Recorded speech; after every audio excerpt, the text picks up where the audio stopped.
Since people seem to enjoy my last creepy tale from Appalachia, I'll start writing the rest down, while I've still got some breath in my lungs. When we were kids, my older brother and I used to play army out in the woods, deep in the hollers and on the ridge tops of the South Appalachians, in western North Carolina. We built all kinds of foxholes and forts and walls and trails and everything in between. You name it, our imagination could frame it out and build it up. We never felt uncomfortable, never felt watched, or even kind of uneasy. Until one late fall weekend where the leaves were starting to let go, but still crunch beneath your feet just before the snow came down. We had marched a mile or so back through the old logging trails, grown up so thick you could scarcely get a grown man through in some spots. We found a perfect spot to start the next fort. It was flat, no trees, about 50 feet, both long and wide. Plenty of leaves covering it meant a good raking of them up into piles at the clearing's edge would make for impenetrable walls for our imaginary attackers. We set to work with only our feet and our hands, as we hadn't grabbed our father's tools that day to clear the leaves from the clearing. We set about piling them up as best we could along the edges. We decided we needed a foxhole to hide in, directly in the center of the clearing. As we redistributed more and more of the leaves, we discovered 9 large and oddly shaped rocks that formed a neat circle in the center of the clearing. We didn't pay much attention to the discovery at the time, and diligently worked at our task at hand. It started to get late, and we could hear our mother whistling loudly through the autumn forest for us to come home. We relented and decided to grab a rake, mattock, and a shovel the next time we were out, so as to build our impregnable fortress the best as possible. As we walked home, the forest came alive with all manner of nocturnal critters. Coyotes yipped and barked, bobwhites cooed, owls screeched and hooted. It was relaxing, and the air was warm, but only just in our faces. My brother and I laid our plans out for the next day to build our ultimate fortress. We went so far as to draw up a rudimentary blueprint, complete with the large rocks that occupied the newly found fortress site. As we looked closer at the blueprints, we realized that the rocks had formed a circle. Perfect. We would be able to fence it in and build the foxhole right in the center. We ate our dinner, not speaking a word of our plan to our parents, and took an early leave for bed.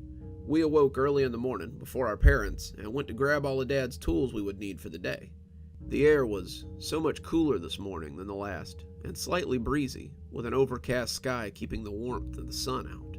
We donned our coats and hunting orange beanies so as to be safe in the woods during hunting season, per our parents' instructions, and set off.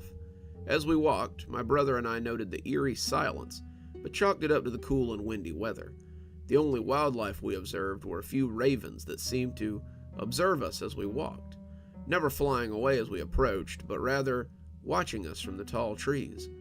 As we trekked our way back the mile or so into the wilderness, we talked excitedly about the fort we were going to build.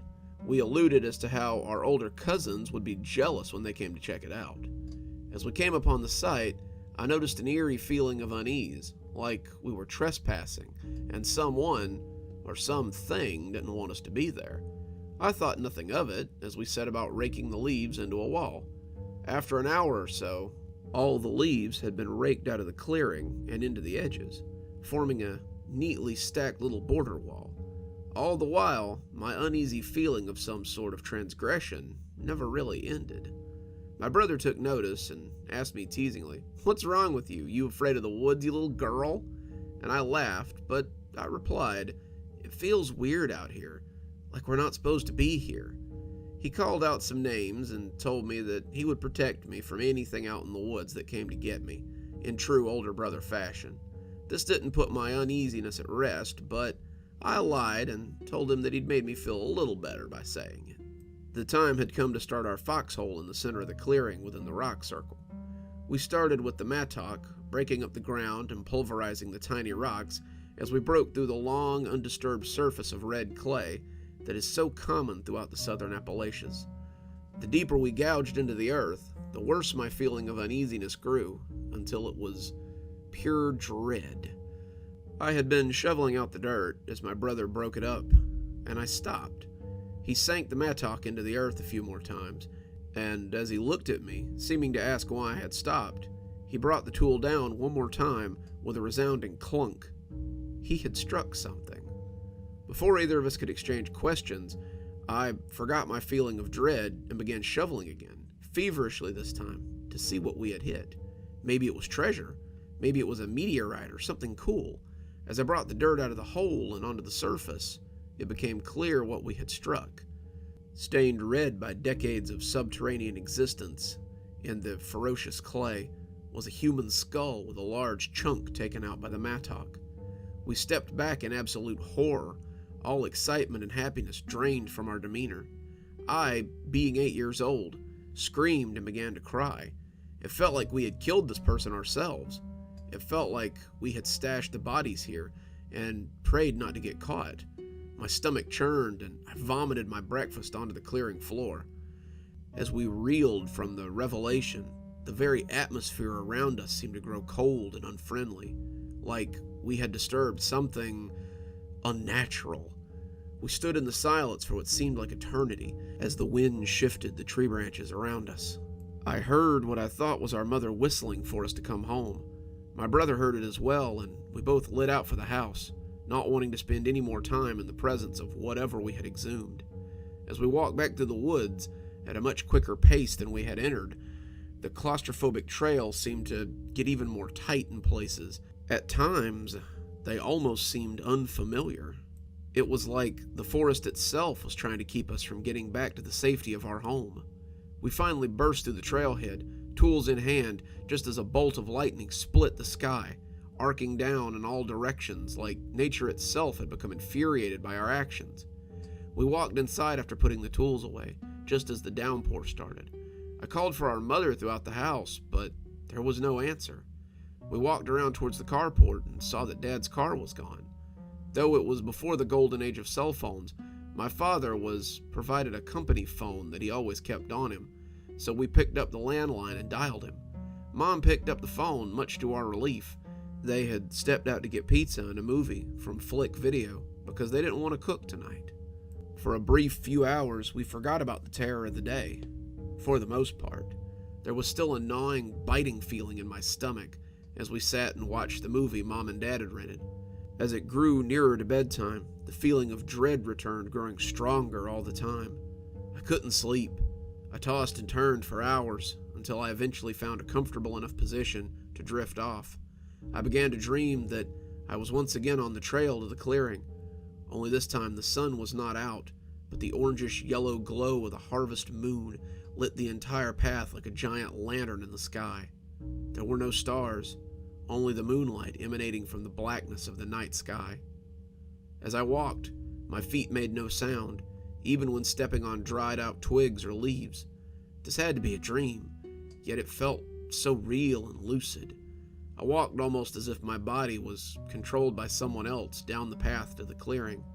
As I drew nearer and nearer to the site where we had unearthed that strange and unmarked grave, I began to notice a pale glow coming from the clearing.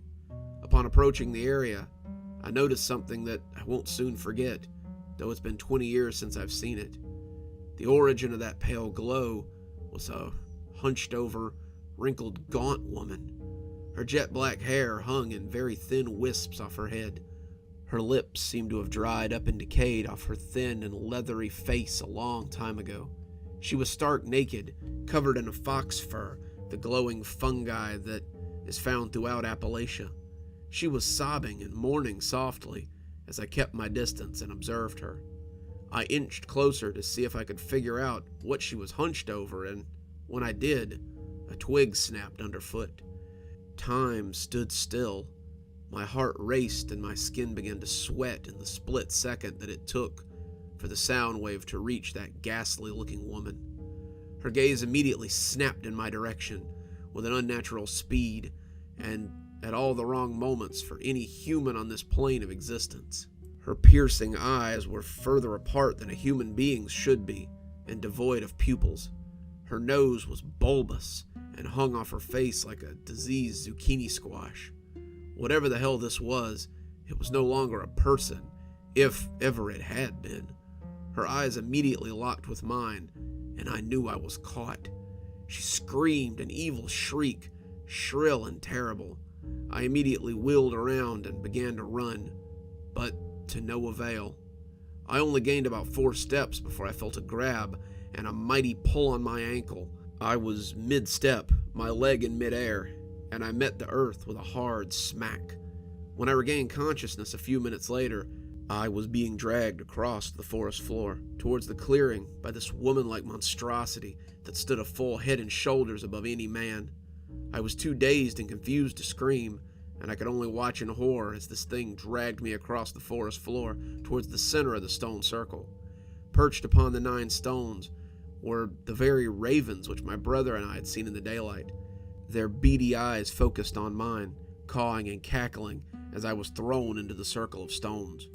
I looked up into the face of the thing that had dragged me to where I lay, and as I did so, she burst forth with the most shrill and evil cackling I had ever heard. It filled the airways and resonated within the very earth upon which I lay.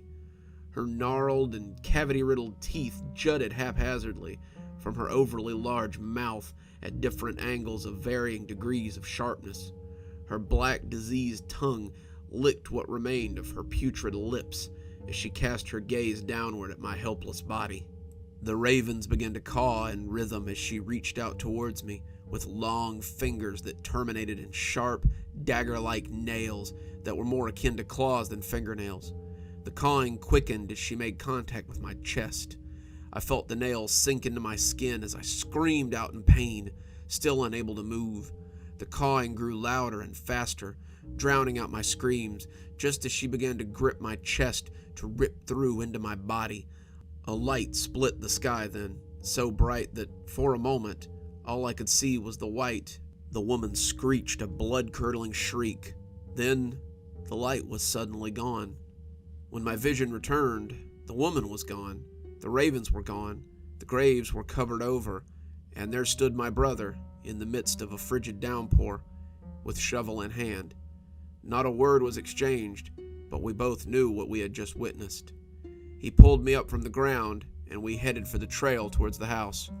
The rain slacked and stopped as soon as we were out of sight of the clearing, and the stars finally came out. The moon was just coming up. Its pale, soft white glow lit our hike back through the hills and hollers. We walked into the basement instead of the main entrance, so as not to wake up our parents. We shed our rain-soaked clothes, and as I took my shirt off, I noticed 5 deep punctures that had scabbed over. My brother dressed the wound as we both exchanged glances, and I slept in his bed that night, even though we were past the age of this being acceptable. We never told our parents of the event. We never spoke of it again. I did some research years later and discovered the story of an older woman who'd been accused of 9 counts of witchery in the 1700s in the fort where my hometown lies. As such, she was burned in the square where the old fort was located. To this day, on autumn nights, from the safety of our parents' back porch, you can still hear an old woman cackling on cool autumn breezes, and the screams of a dying young child led astray by the most evil thing I'd ever encountered. Good evening, everyone. It's me, Dr. Plague. Thank you so much for joining me for tonight's story.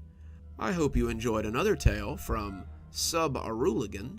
This will be the second of their tales we've read on the channel, and I look forward to many more. Speaking of many more, let's go ahead and thank our patrons.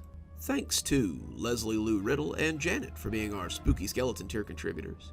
Thanks to Zeronin for being our Ghostly Reader tier contributor. And thanks to Glenn Jenkins for being our Ghostwriter tier contributor. Thanks, guys. We just couldn't do the show without you. If you too would like to support the show, come on down to Patreon. For just $5 a month, you too can be one of our Spooky Skeleton tier contributors and have your name read out at the end of every TikTok and every YouTube video that I do. Contributors also get their videos a day early, so you can enjoy your spooky on Tuesdays and Thursdays. If you're thinking about maybe picking up my book when it comes out in July, I would suggest you join our Ghostly Reader tier. Those are the guys that get a signed copy of my book anytime I write one, in their mailbox, to your door. However you support the show, whether it's through Patreon or just through showing up to listen to stories, I certainly appreciate it, and I hope we'll see you again soon. Dr. Plague, signing off. Have a wonderful evening.